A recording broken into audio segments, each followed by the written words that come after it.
So now we can execute the sequence of those calls. Yeah. But I think we need to authenticate first on Azure, yeah, with the CLI. Yeah. So we have this now filled out.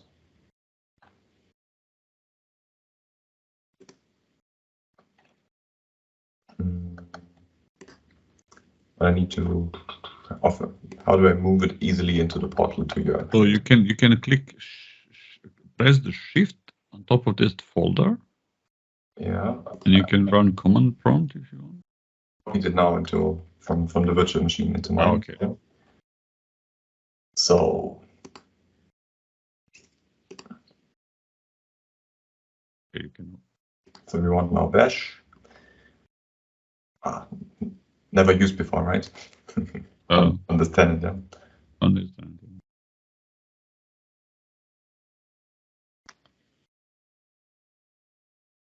Actually, this is user specific.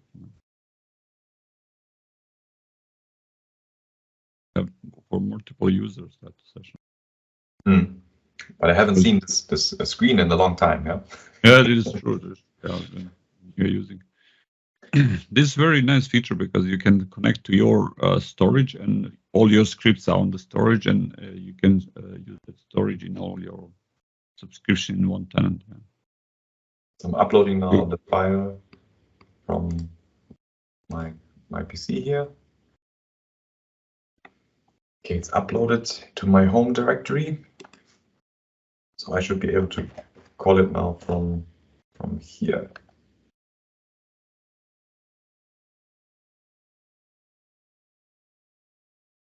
Yeah, it is.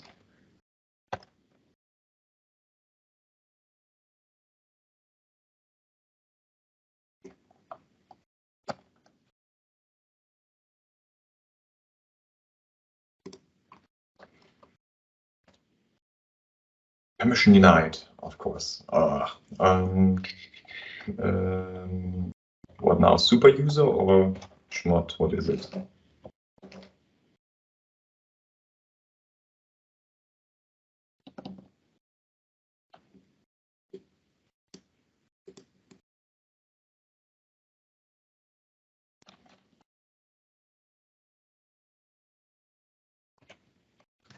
How about your CLI skills here, Robert? You're trying to do. You don't have permission on that folder. Your yeah, right? Well, I need to give permission to my shell script, yeah. So to make it executable.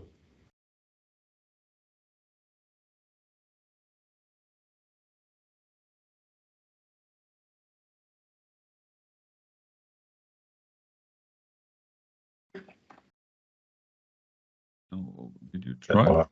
Quickly go into chat. Yeah, I can that, but I mean, you did it right. I don't know why it's not working. I need to give it some rights. It says Schmott plus. You need to do it to the complete part. You cannot do it for the file. Try to go exactly just to the part. Yeah, you can do it like this. Okay, that looks better here.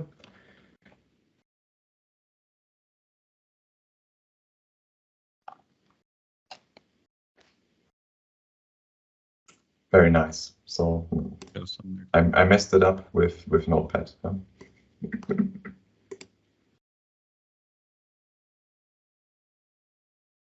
Unexpected end of file. Let's see it.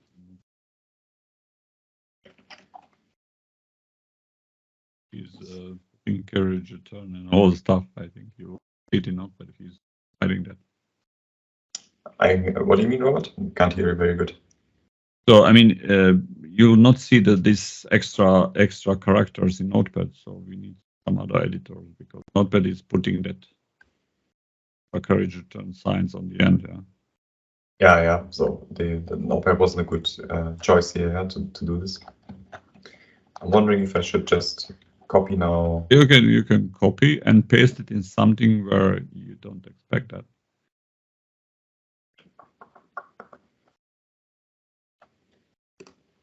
So I'm taking now, what should we take? Notepad or Visual Studio Code?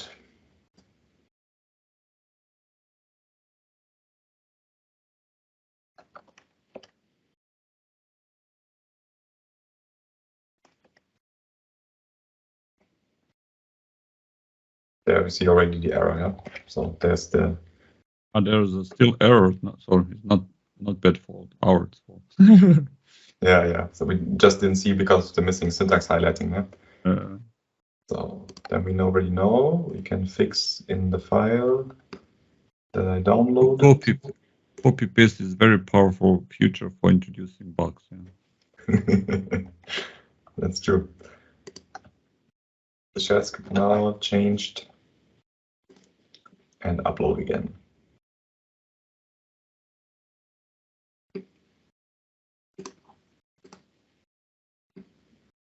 Okay, complete. The executable now.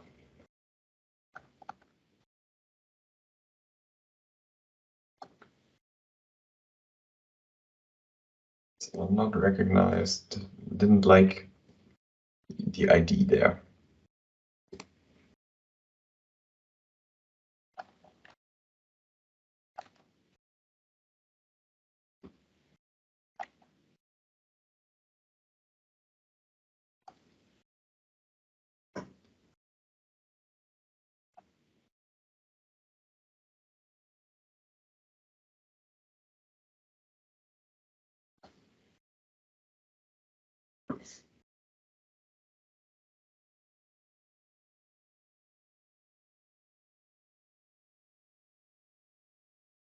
Actually makes no sense to me, Robert.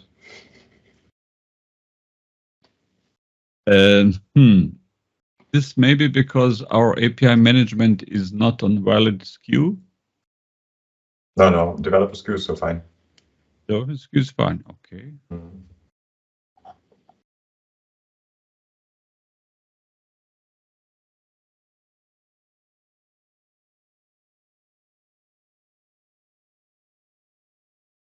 Can we just go one by one? Just copy that one line AZ and try to.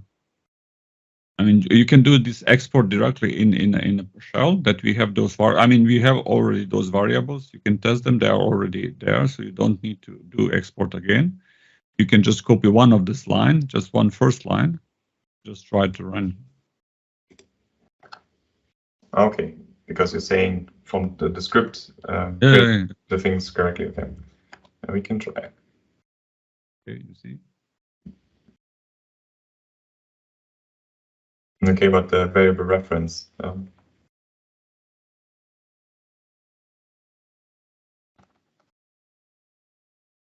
Okay, then there. You can just copy those all exports and paste it there. Exactly. Just paste all exports. Just copy them all. I think you have them. Select them all. You don't need to go one by one, I think. You missed one, I think. You're feeling lucky. Abim service name.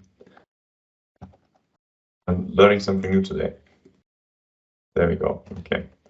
Oh, you can try the first line.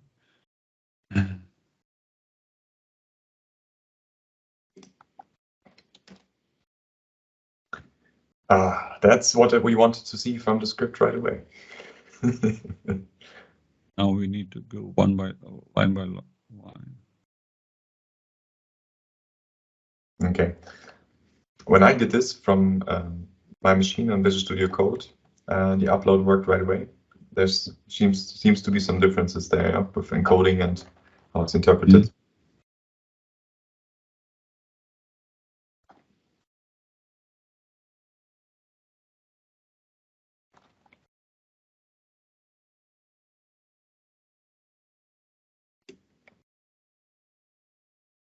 Okay, what this gives us now are the named values over here, which will be the variables that API management can then reference. Yeah, from the. So this key value pairs. Yeah.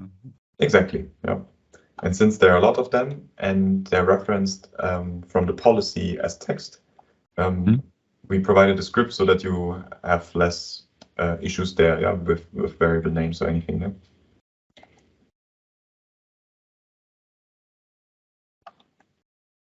Yeah, I mean, the reason why we are jumping left and right, because, you know, we are somehow in testing environment. We are not working directly from our machines. We are going on jump host and so on. Probably in your environment, you'll never face something like that. Or if you have test environment like us, you also probably need to be aware of, okay, from which context you can connect which services. Yeah. Yeah, and we could also create them from the UI here. Yeah, of course.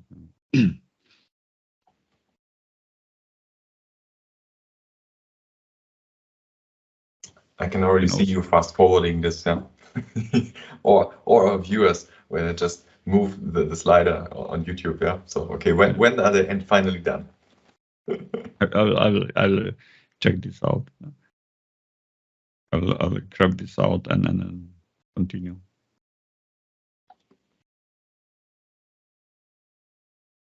And this command is also asynchronous, yeah. So it's taking some time, although it's already finished. I'm not sure does AZ no, in this context you cannot do that. I think in PowerShell you can, because you can say as job and then you can go asynchronously. I'm not sure is AZ are able to do that, because, you know, there's no this is Windows scheduler. No, you cannot do that, because in PowerShell on Windows, when you execute something like that, you can as job and then it's going in Windows scheduler. You can do it multiple. Or can be dangerous. You need to be careful. Okay, we're halfway there.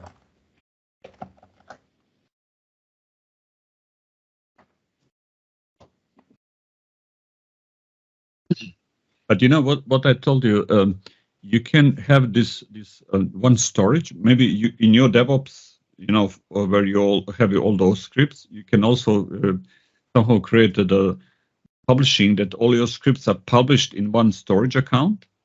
And every time when you open this in browser, you can reference to your storage account. So your cloud, what you are using here as cloud storage, is your storage account, which already all scripts there. Yeah? So you don't need to copy them during the demos and so on, because they're already there. Yeah? That's a good point, Robert. Yeah, you can do that. I use that for my partner demos. Yeah, I have always one storage account, and I just connect them. You know, sometimes it's as part, sometimes I have another subscription, whatever. But I always have copied the link, because you can copy the link from any storage externally. Of course, you need to have permission. And then you keep all your scripts on one storage, and you can use them in any demos. Yeah. And you don't have an issue with those. Yeah, and I'm sure that all the cloud ops people out there, they are very skilled in working with those scripts. I provided the content, and I'm still mastering how to apply it most effectively. Yeah. Because, you know, you're always writing blog from one perspective, yeah, and I'm executing from another perspective, and you know, it's normal that you know that you have different parts, yeah. And especially if someone knows already how to do something, it's going a little bit faster, and then, yeah, I mean this. Okay, this last. Okay, let's be ready. Getting excited writing. Yeah.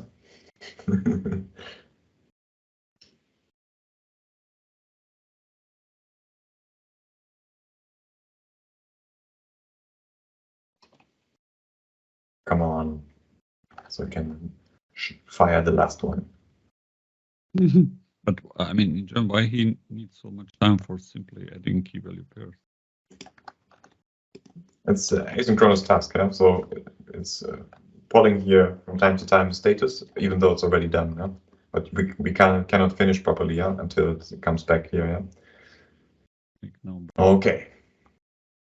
Okay, now we are done with our importing our key value pairs or our parameters to the API management. Now exactly. I think we are ready to go to next step, Mark. Exactly. Okay. So the next step will be using all of those variables, yeah, to mimic what we had before. Yeah. So, and for that one, we have, again, a snippet, yeah, which is this one. But actually, my latest pull request on the official repo is not yet accepted, so we will get it from the other template repo, yeah. But I believe once you watch this video, this link will contain the latest stage of it, yeah. So when my pull request gets approved there, yeah? So we keep it in an official place, yeah. But the working version is always also on my own repo here on the templates, yeah? And we're taking the policy from here.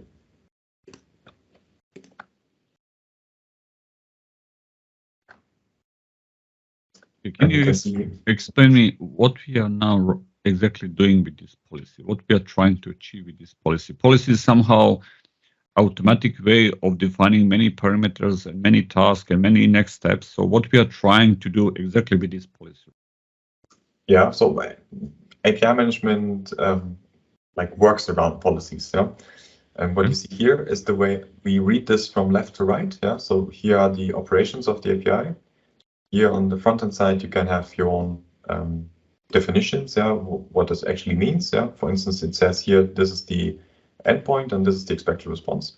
And then on the there's inbound processing where you can do steps, actions that you want to perform before it actually hits your target, yeah. And we will use this capability to perform the token dance, like we called it last time, yeah. So the principal propagation will be orchestrated by this inbound processing part, and that is done through policies, yeah. But you can also have this on the way out, yeah. So once the response was already sent away by SAP, you can alter the response before it hits your end client, yeah. And there's like a default policy always in here, yeah. But I already copied the one that is in the templates repo.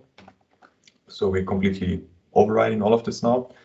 And this again gives you a documentation on what the parameters are, what to look out for, some references on the GitHub repos and the blog posts.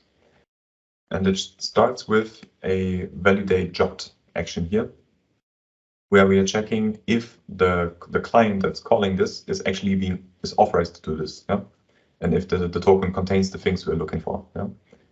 And the first thing, which is authentication specific, is checking the audience and also the issuer, yeah. And this then means, was this issued towards our API management middle tier, yeah, and is the provider, the identity provider, is it actually Azure AD, yeah.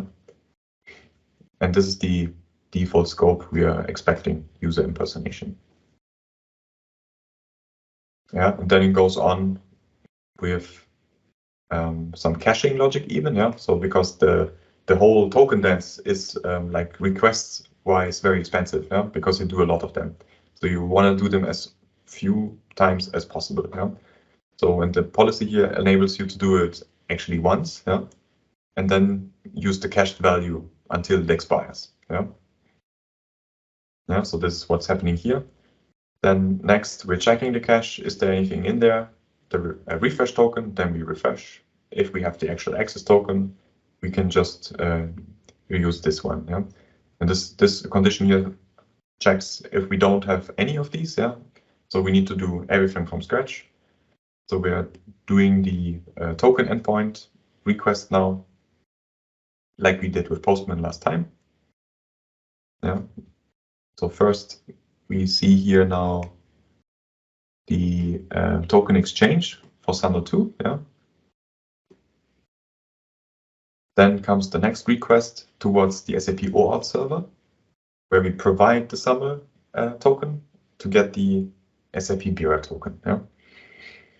And here again, you see there's the basic request with our towel OAuth client, yeah, that we configured. There's the body that we need to provide for it, and now we process the responses. Yeah, so there's objects that contain the body of the responses, and once we identify the access token that we want, we can again store it in the cache, yeah, for the next subsequent calls. There's some more cleverness in here, which we call, for instance, the random backup delay. so that we adjust the expiry times so that not all tokens expire at the same time. Yeah, we call this the Monday morning blues, where everyone logs in at the same time. Yeah, and then you have always a cluster of logins. Yeah, and to ease the load on the SAP OAuth server, this is one mechanism of randomly expiring them earlier so that not all the tokens expire at the same time. Yeah? So this is now the condition when we have a refresh token, but no beer token. Yeah? So this does only the refresh. Yeah? And that concludes all the OAuth part. Yeah? Next is Csrf tokens, which you require to make updates on the SAP side. Yeah? This is the cross-site script request forgery tokens. Yeah? Special mechanism just to make sure that you cannot inject payloads. Yeah? It's also specific to SAP. Yeah? Needs to deal with the authentication header again, and as well with cookies. Yeah? And they have special namings, yeah, which are already put in here by us. And then you get the token that you require. And in the end, there's also a format override for JSON as response, yeah? Because usually in the Azure ecosystem, you want to deal with JSON payloads rather than XML. Yeah? But of course, if you don't want this, yeah, you can just drop this part. And everything else down here is about troubleshooting, so that when you get the error message, that you can easier learn which part of the policy failed. Yeah? And of course, you can see there's multiple requests, there's many lines here. Yeah? And if you messed up any of the things beforehand, it's to make it easier to identify what's missing. Yeah? All right.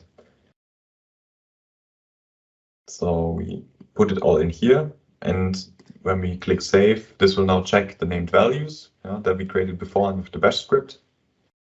So that's why we do it first with the script, and then we can paste in here. Otherwise, you can't save, because it will tell you it's missing the named values. Yeah? And also, if you want only Csrf tokens, we also have that. Yeah? So you don't have to do principal propagation all the way. Yeah? You can also have only the Csrf tokens, for instance, in here. It's just that snippet. Section. Yeah, exactly. And there's also troubleshooting for the cache, yeah, because that's what can go wrong, yeah. If you make adjustments there, how do you clean your cache again, yeah, and how do you even notice what's in there, yeah? And this is a policy that you can put on a diagnostic endpoint, so to say. Just add /diagnostic to your API, and then you can call this, and it will tell you what the actual values are of from the cache. Yeah? So you can start comparing what's going on. Yeah? And there's also a method which I call reset, yeah, which then purges the tokens from the cache. All right, so everything's saved. We could now start testing, but I believe we still need to check if we are finished here, yeah, because we moved over since we had the certificate and secrets. We need to double check a little. So we are now in the middle tier.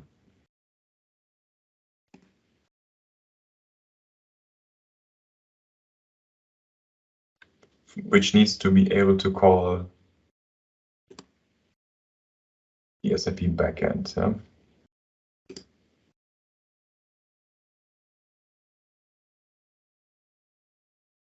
So that's myself.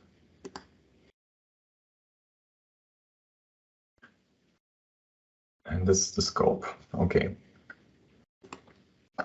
Then let's take the application ID from here and move over to the SAP backend app registration so that we can allow it there.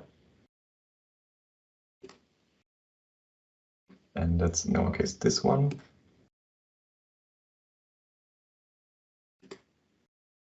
Yeah, so here's the other client, which we will now get rid of then.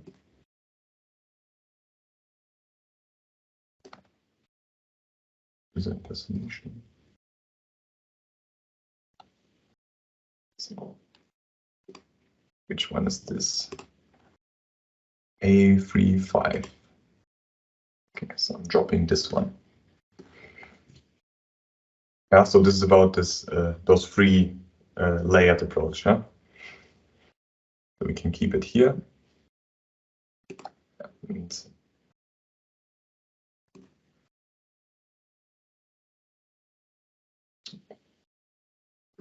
so we have the scope, we have the client. So the backend part should be done now, yeah, because we exchanged here and this one stayed. Yeah? So now we can go back into the middle tier. This one needs to be able to call the SAP backend and expose this functionality to the new client. And we have the scope, and A35 is assigned to this. Looks good. I will have to think about if we need another API permission. Are you sure that this client is okay? Because in the last OAuth, because we added the BF client. I think on other side you have wrong client, or? What do you mean? If you go here, expose an API on the left side. Yeah. See that this is all the client with client ID below. Yeah, but we are in the middle tier, and we need to give the middle tier access to the front end. Yeah. And we are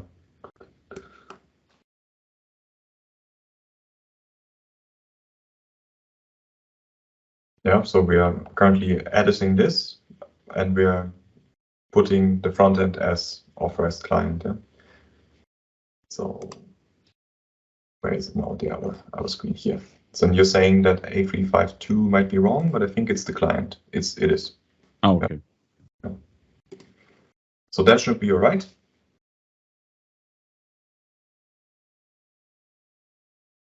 This one can stay. Okay, I believe we are ready to test, but there's a yeah, we'll see if we're missing something.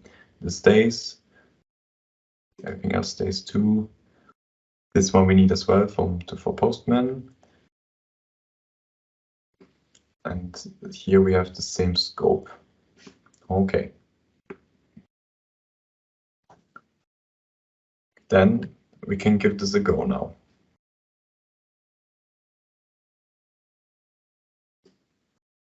And we are going to use the metadata endpoint to test. Yeah. We can also set Azure API management up to do the test for us. Yeah.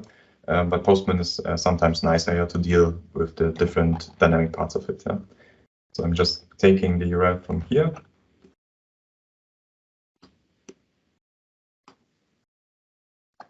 And actually, we have also a sequence of calls ready for this part of the session. I'm going to import that.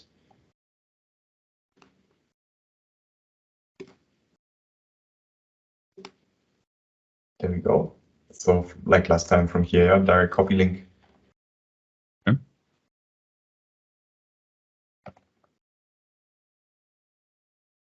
And gets us 103B.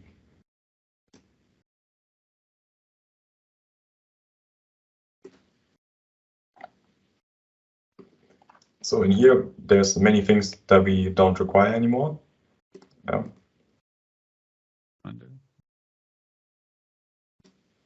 Because that's handled by the API management, if we did everything correctly, yeah. So now this is about making sure that we can request our token, yeah. So that's the AAD tenant ID. Let's reuse it from here.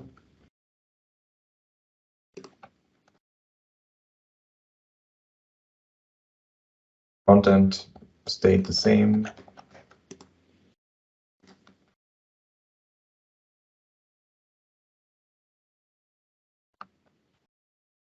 custom scope stayed also the same.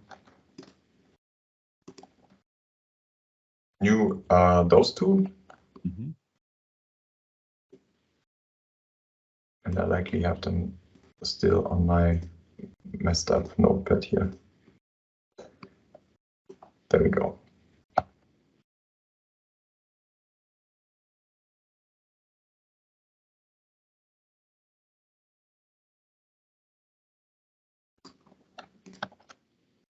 Right, so save that. He is asking for domain. Why you copy secure this key? You mean here? Yeah, because he's asking Azure domain, and you are copying that part. Very, very good eyes you have there, Robert. Yeah, I made a mistake there. Copy paste. So we don't need the secret. We need the Azure API app domain name, which is this one.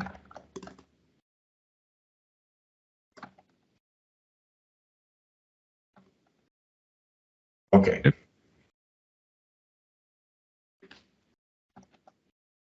So instead of user impersonation, it's going to be separate, right? Yeah.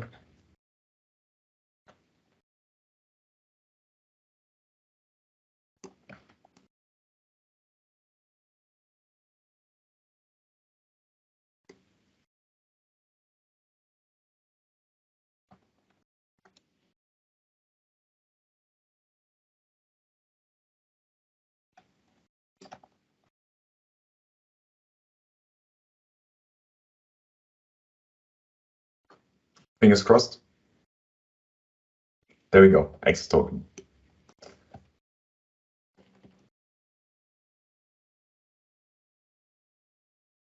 All right. So now we passed step 1. Yeah. Now comes step 2. We simply provide this bureau token over here. Yeah. Yeah. So from what we got before. And next, there's nothing else configured. Yeah. Just the OData service. But in here, we need now to check the path. Yeah. I put in here API products. Yeah. But we configured in our example now a different path. In here, yeah, when we check this, we put the whole path, yeah, that the SAP service has.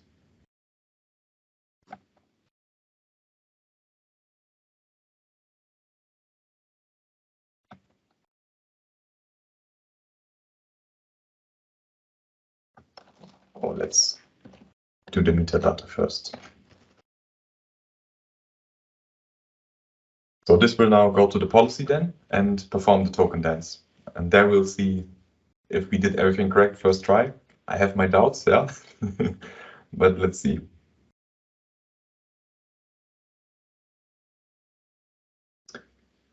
So this is unfortunate. So the very first step on the API management policy already told us that the job token we supplied it is invalid. Yeah? So let's see what we have here.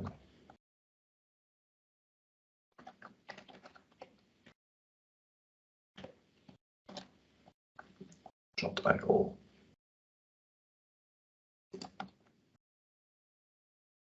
So this is what we are feeding into the policy. So we have here the audience.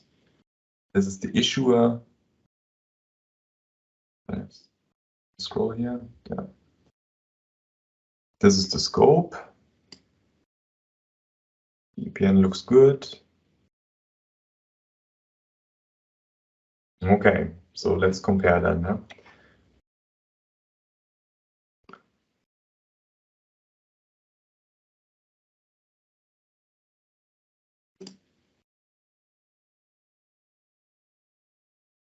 If you take a look on this content on this token, you have the subscription information, and we switch that off later. Maybe you should get the token again without subscription requirement.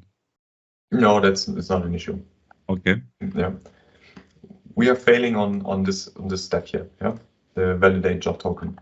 So we need to check if the audience and the issuer that we provide here and the scope match. Yeah, and I can already see why it's wrong. Yeah, because we didn't do user impersonation. Yeah. So same issue. Yeah, but let's double check the client ID and AAD tenant ID as well. Yeah.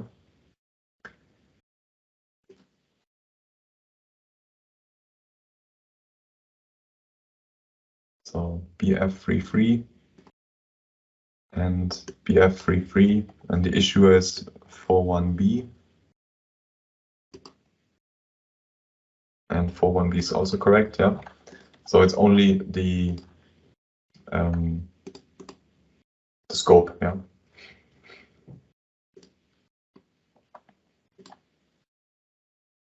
So we need to adjust the scope here from user impersonation to the one that we provided here. Or rename this one, of course, yeah. Works the same, yeah.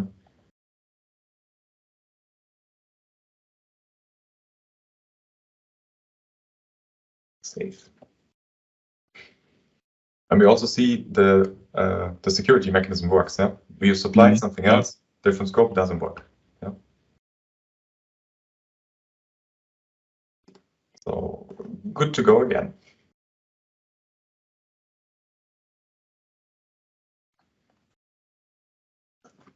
Okay.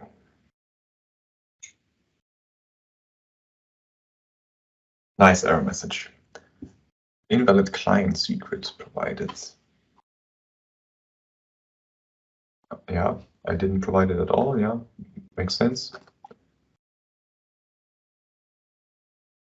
And here, I had it on the notepad. Here.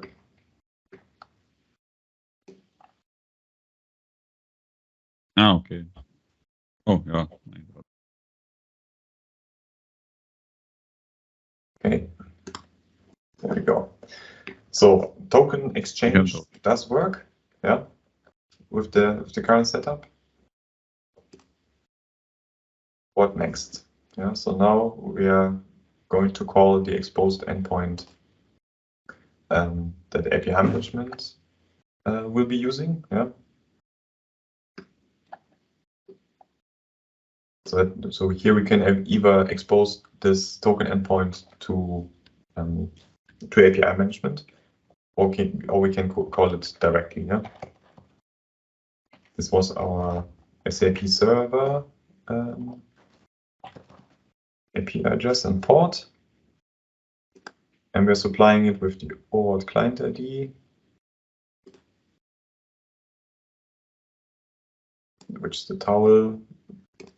What's this one? What else do I need? Password as well.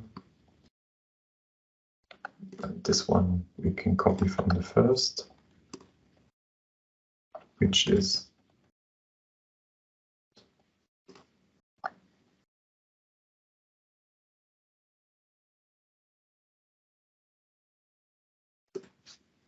and now we can try this one, I believe.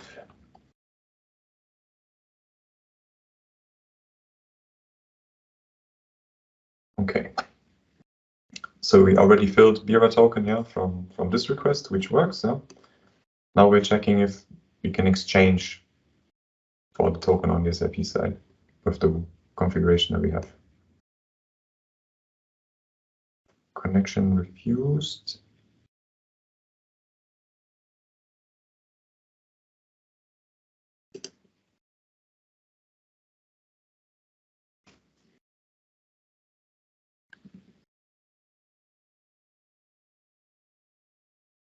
So 443, not 433.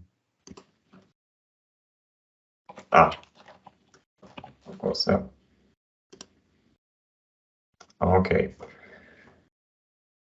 So it says the recipient is different than what's supplied in here.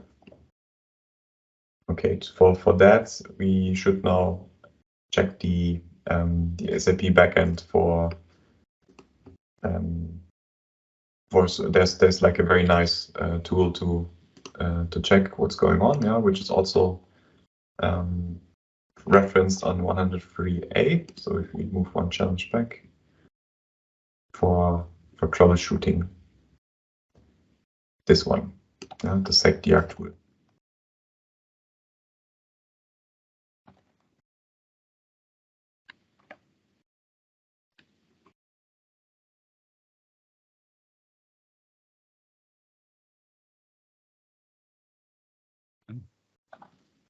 Okay, so that transaction is not configured yet, but I know the right path for it. So WebGen Pro.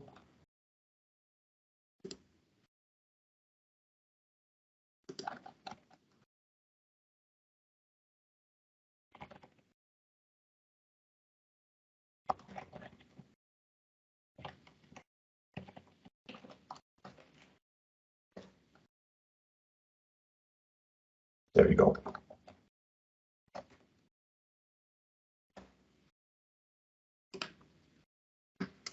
All right, and this allows us now to have a trace file by user, and we are going to supply it our OAuth client, which is the towel user. And this is now listening for requests. And then we repeat this step where we're signing in with that towel user. We'll see what actually goes wrong on the backend. If we hit refresh here, not picking up yet.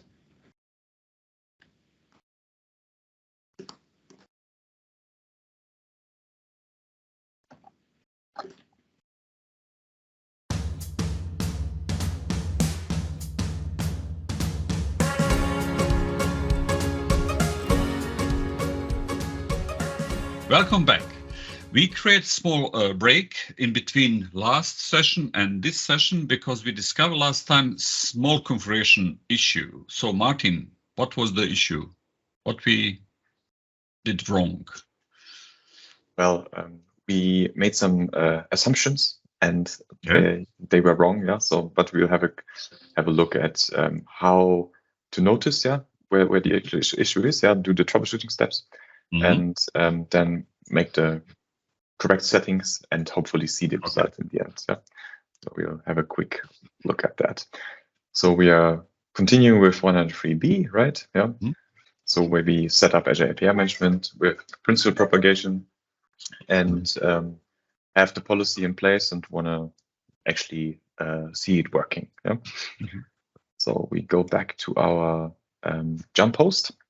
And in here, I already opened the SAC tool, which is the major resource to actually troubleshoot any authentication issues around SAML and OAuth in the SAP backend. And in here, we are going to put our OAuth user, which is the one that's doing the authentication for us on behalf of us. So let's start this in debug mode. And I lost session probably here. Towel start. So we have a new session running here. And I'm actually going to run the same sequence as last time. So we are getting ourselves a new token from Azure AD. Let's close this one. Copying the request. I think I still have my session token here, so I believe it will already give me the token in the URL, but let's see. Yeah, it does. See, there's already my access token.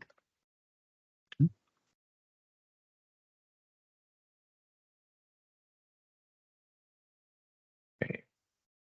So we finished step 1 here. So we go into step 2 and provide the token as input. And this points towards the product OData service that we exposed through API management, which has the Principal Propagation policy, which does all the nice things for our authentication flow. So when we hit send, we get internal server error. And the API management tells us a couple of things about the error, but nevertheless, it's a little cryptic. So to get the actual reason, it's better to look at the SAP backend. Okay. So, and last time we didn't see anything here because we had the wrong client. Yeah, I was on the 000. Yeah. And I got really mad about this, had a quick chat with Martin Röppler, and the first thing he asked me if I put the right client, like, that was it. Yeah, yeah, like always. Yeah. So you need the same client as where the user is actually making the request. So if we hit refresh now, we see there's much more messages than last time. So let's hit stop. So this is the latest one. And this gives us no debug output. Okay, great. Yeah, exactly. And it shows us the raw XML message, the SAML encoded request. And there's many things that we can have a look at, but we want to see the error. The error is the latest entry in here. It says that the recipient URL on our assertion is different than the one anticipated. And this is bad. Yeah.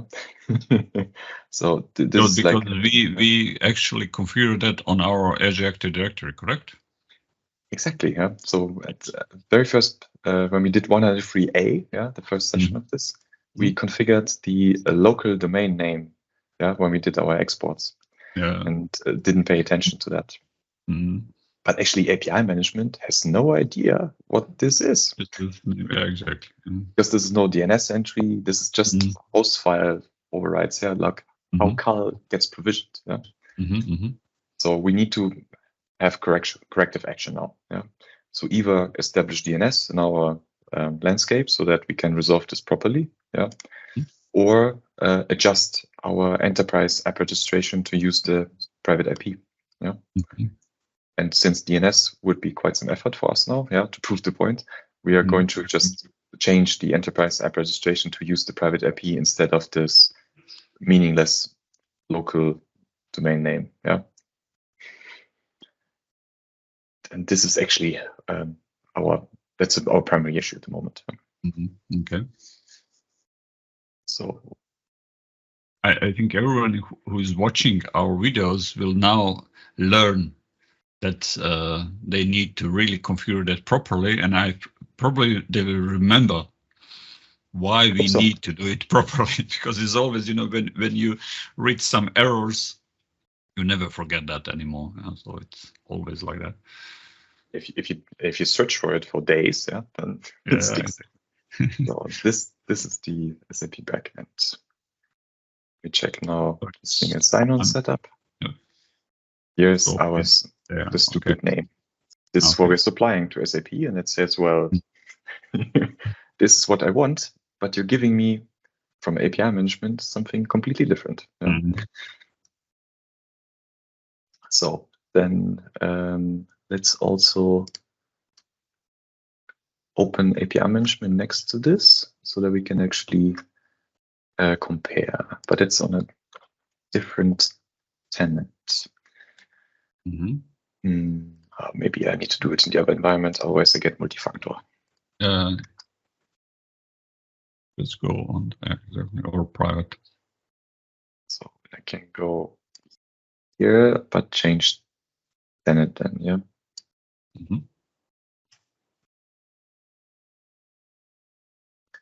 Switch directory.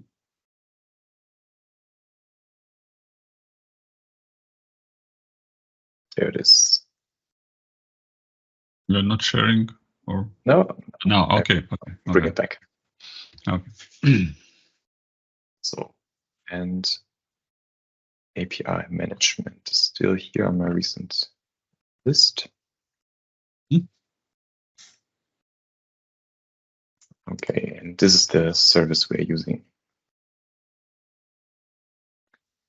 Let me check now the settings. In here, we're providing this as web service URL. And this is then part of the recipient, which is the actual mismatch we see on the backend. But we can't just put here the name, that is anticipated by SAP, because that's meaningless. We have no DNS for that entry. Okay, so back here, and let's adjust. And the IP address is 10.0.0.43, I think. Not here. Not here. Let's have a look from the trace. Yeah. Exactly. Yeah. 300. 300. Everything is okay. Perfect. It's good. And for completeness, I'm also doing this on the logout URL. I don't need that, but okay. Yeah. So this doesn't sit there. Now Okay. we need to export this metadata and import it again in backend system, correct? Actually, I think we don't, because the request will be changed from here. Okay. Yeah, because the certificate didn't change. But we'll see. Yeah. We'll see. So change made. We go back to our test environment. The token here is still valid, so we can retest now. Just to be sure, I throw away the cookies. But we need to check if we're caching a token, because the policy, that's one of the challenges with the setup. When you can cache wrong things. Yeah. No, that you don't need to have multiple times. Yeah. So we are calling get entities from products. And there's not the policy yet. Did we put it in all operations? There, okay, we put it on the metadata endpoint. Yeah? So only on this operation at the moment, the policy actually is active. And in here, we are saying cache, yeah? And if you cache a token which is wrong, yeah, you even need to wait for it to expire, yeah, or you can use a operation that we supply on the repo that to delete caches, yeah, to reset them, yeah, and we keep that also on the referenced repo here, yeah, if we check the templates, and we have this policy here, okay, which is checking based on those keys that we referenced in the others, yeah. Okay. If there's something set, it will tell you if a token is set, and you can also say, please reset. So if you supply this header, it will delete everything. So if you messed up your cache with wrong configuration, you don't need to wait. Always okay. Yeah, so this is also a very, very stupid problem, yeah, because you have everything right, but it's still broken, yeah, and you don't know why, yeah, because your cache token. But probably, like from development perspective, probably this cache should be enabled on the end when we are sure that everything is working, yeah, everything is perfect, and then enable cache. Depends, of course, what we are testing. If we are testing some loops or whatever, then probably every time supply the cache is also maybe annoying and exactly. They produce some performance issues or whatever. You know? Yeah. So we have this is the operation we're calling, yeah. And let's see what we get now. Do you see that, Robert? 200, okay.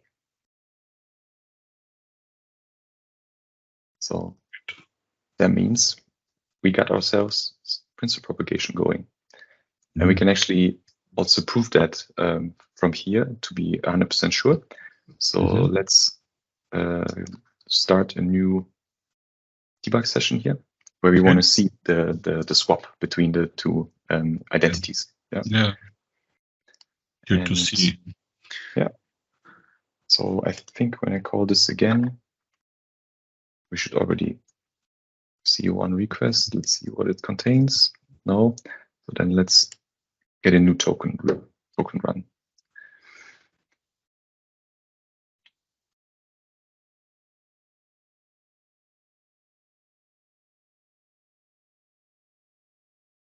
I'm requesting a new one.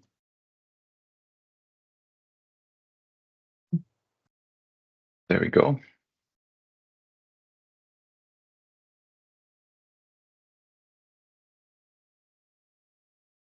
Supplying it again. There.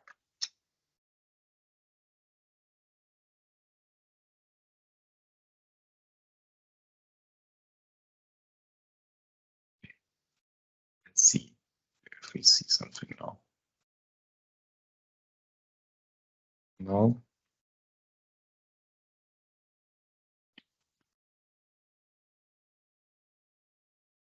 So it's on debug.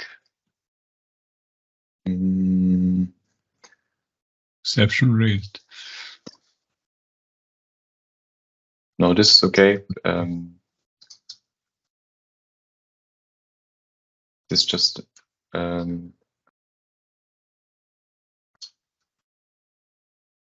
just entity. Well, for our purpose, this is not an issue, yeah. Mm-hmm. But actually, we would see the user mapping, yeah. And I'm wondering now why I'm not reissuing the. Yeah, of course, we're caching now. Yeah. Yeah. See, I need to get a new session now. Yeah. So because we're, let me. Setting last, yeah. Yeah. So I make an adjustment to the policy so that we can see this happening. Yeah.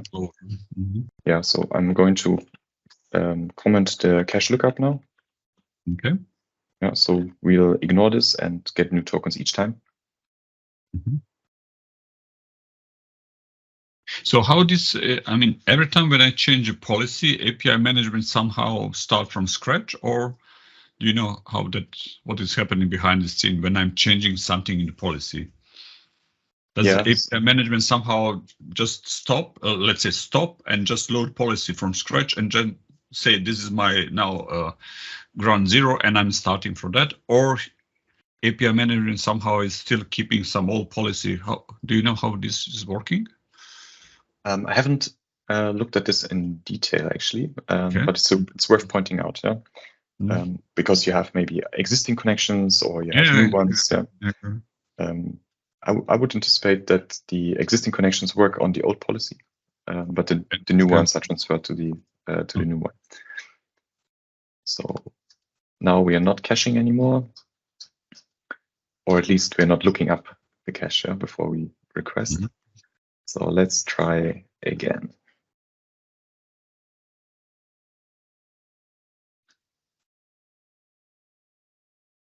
And still running. So there I see much more messages. Yeah. Okay. So, and now we're going to go from bottom to top. So, and you see now here this entry where it says there's the mapping mode from email, yeah, which we configured as well. Yeah, we wanted to take Azure AD's email UPN, yeah, and map that to our backend user. You can see that the user we configured, yeah, coming from Azure AD was mapped to our SAP backend user BP-inst. So this is proof that our goal was met. Yeah.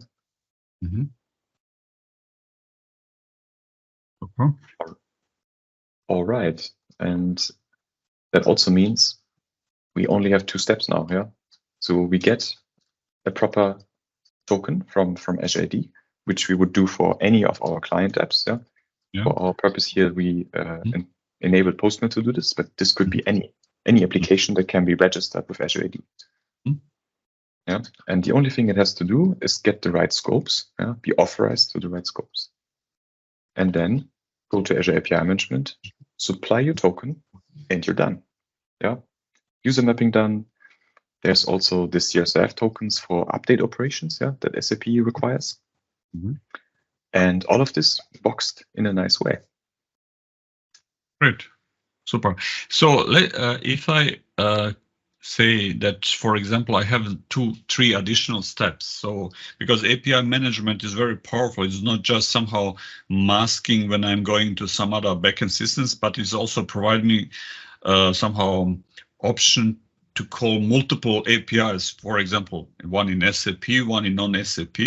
So I can use the same somehow logic and say, okay, now maybe this non-SAP source is not trusted by Azure Active Directory, so maybe I can ask that non-SAP environment to give me some connection or new token that I can also communicate between API management and then non-SAP, so that I combine multiple APIs and multiple authentication mechanism in one API management call.